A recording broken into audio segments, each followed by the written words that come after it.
सारे दुनिया साद की तरफ देखते हैं और साद मेरे मुस्तफा की तरफ देखते हैं। अल्लाहु আকবার। সারা পৃথিবীর মানুষ চাঁদের দিকে তাকাইয়া দেখে পূর্ণিমার চাঁদ কত সুন্দর। সবাই দেখে কিনা বলেন? পূর্ণিমার চাঁদের দিকে মানুষ তাকাইয়া দেখে কত সুন্দর ঝলকমলক করে, কিন্তু স্বয়ং চাঁদ আমার নবী বিশ্ব নবীর দিকে তাকাইয়া দেখে। আল্লাহু আকবার। বন্ধুগণ আমার, ওই সাপ আল্লাহর নবীর সাথে কথা বলছে।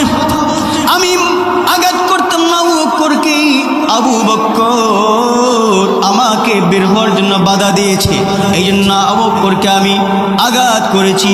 আমি 100 বছর ধরে অপেক্ষা করছি আপনাকে এক নজর দেখার জন্য। আল্লাহু আকবার।